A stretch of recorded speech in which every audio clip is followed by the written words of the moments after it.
One of my players of the game, though, Jesse Mirco, the punter. Outstanding tonight. He had 5 punts. He averaged 45 yards a punt, and he had 4 punts inside the 20-yard line. Okay?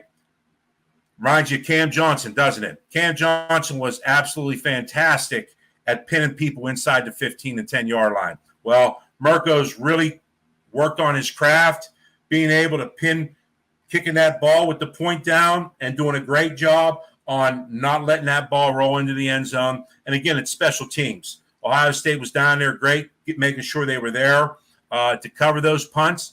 And you can't ask for anything better than that. When a team is that far back with their backs against the end zone, it limits what they can do offensively. They got to be more conservative. Now, granted, you've got Buckner, who was a first-time starting quarterback. He's on the road in that environment. They had to be conservative. They couldn't take chances because they were in the game, okay? They knew up 10-7, they couldn't afford a turnover late. They couldn't afford a pick 6 down there. So that's where the punting was just outstanding. As Jim Tressel would say, punt's one of the most important plays in football. Tonight proved it once again to where it was, where Jesse Mirco was able to keep Notre Dame pinned back and not let Reese be able to, their offensive coordinator, be able to open up the playbook a little bit for them. Now, one of the side notes I did want to talk about offensively or just in general, Ohio State had 7 penalties tonight. They gave up 75 yards on penalties.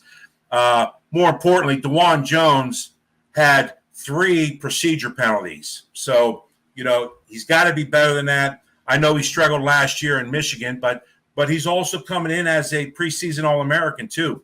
Preseason All-Americans don't have 3 offensive false starts in a game. They just don't. So I'm sure Coach Fry will get after him about that. He's got to be better than that. And, when you're struggling offensively, the last thing you need to do is to be behind the sticks. And there were a few times that those penalties put Ohio State behind the sticks. And then now that limits what you can do when you don't have your best offensive weapon and Smith and Jigba out there, okay? And you're trying to get guys acclimated. Julian Fleming, once again, why wasn't he in the game?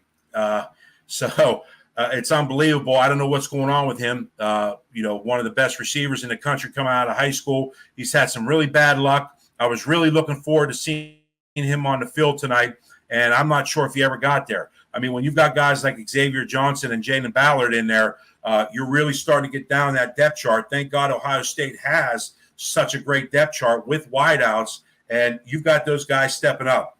Jaden Ballard made some great plays, caught a first down pass, I remember, and, of course, Xavier Johnson with the touchdown. So there's two guys.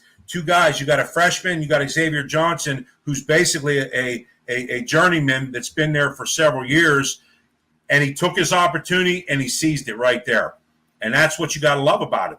The kid never gave up. He was able to come out, seize the moment, made a big play. Same thing with Jaden Ballard, and caps off to those guys, okay? So that's basically covers the whole drives and some of the good, the bad, the ugly. Again, I already highlighted Mike Hall, one of my players of the game on defense. I thought the defensive backs were pretty good tonight. The safeties came up, laid the wood a few times. I thought our linebackers played very, very well. I just love Jim Knowles' scheme. He attacks, and that's what you want. Ohio State goes out and gets all these 5-star guys, these 4- and 5-star guys, and these athletes that can run and just make plays. And it's unbelievable how last year the defense was the way that it was. And it just shows you. It reminds me of what Jeff Hafley did his first year when he came in 2019. What a difference he made. And that just goes to show you where coaching comes into play. So you got to love it. And I just look for things to keep getting better and better here, guys. And I'm sure you do too.